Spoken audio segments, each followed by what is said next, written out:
नमस्कार, बहुत स्वागत है आप सभी का। आप देख रहे हैं स्टेट मेरा हिंदी में हूं आपके साथ ऋतिका सिंह। और आइए अब आपको दिखाते हैं देश और दुनिया की 25 बड़ी खबरें।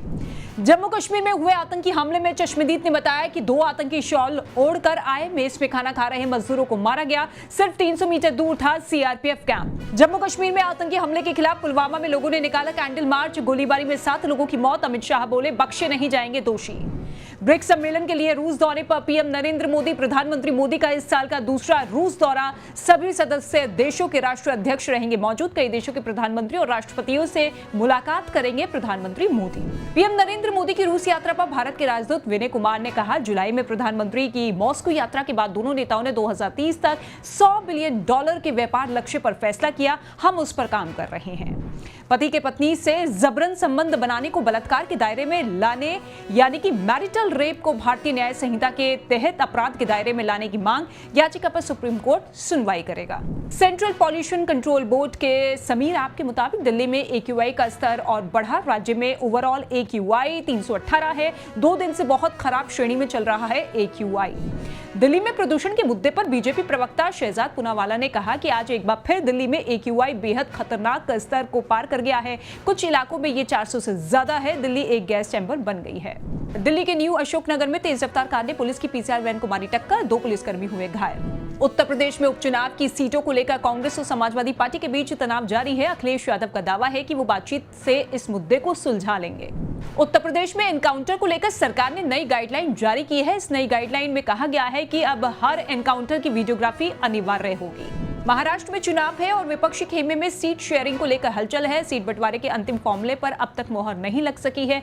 MVA का कहना है कि आज शरद पवार और उद्धव ठाकरे के बीच बातचीत के बाद सब कुछ फाइनल हो जाएगा।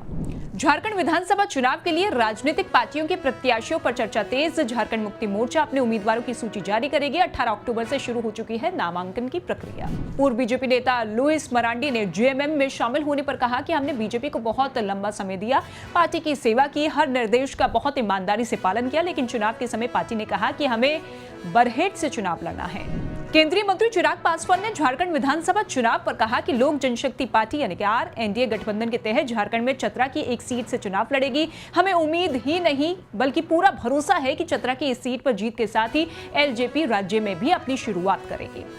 बिहार के नवादा जिले के सरकारी अस्पतालों में मरीजों की परेशानी बढ़ी। नवादा में कुल 40 एम्बुलेंस की सेवा ठप। कर्मियों ने अनिश्चितकालीन हड़ताल शुरू की। चक्रवात से निपटने के लिए राज्य की तैयारियों पर समीक्षा बैठक। उड़ीसा के CM ने कहा कि 0 जनहानि सुनिश्चित की जाएगी। घबराने की कोई आवश्यकता नहीं है। सरकार स्थिति से निपटने के लिए पूरी तरह से तैयार है। संवेदनशील क्षेत्रों की पहचान करने के बाद 100% निकासी की जाएगी।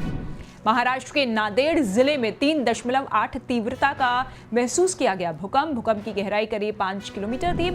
डेरा प्रमुख गुरमीत राम रहीम की बढ़ी मुश्किलें। पंजाब सरकार ने बेअदबी मामले में केस चलाने की मंजूरी दी। 4 दिन पहले सुप्रीम कोर्ट ने हटाया था स्टे। जबलपुर की ऑर्डिनेंस फैक्ट्री में भीषण धमाका। बिल्डिंग ढह गई है। कई कर्मचारियों के दबे होने की आशंका। मध्य प्रदेश सरकार की चर्चित IAS अधिकारी शैलबाला मार्टिन के बयान से मचा बवाल। शैलबाला मार्टिन ने सोशल मीडिया पर मंदिरों में लगे लाउड स्पीकर को लेकर उठाए सवाल। हिंदू संगठनों ने जमकर किया विरोध। इजरायली सेना का दावा, हिजबुल्लाह चीफ हसन नसरुल्लाह के बंकर में कैश और गोल्ड का भंडार। हिजबुल्लाह ने अस्पताल के नीचे बंकर में छुपा रखे हैं लाखों डॉलर और सोना। BCCI ने ऑस्ट्रेलिया के आगामी दौरे के लिए भारत A टीम का ऐलान कर दिया है। 15 सदस्यीय टीम में लंबे समय से भारतीय टीम से बाहर चल रहे ईशान किशन की वापसी हुई है।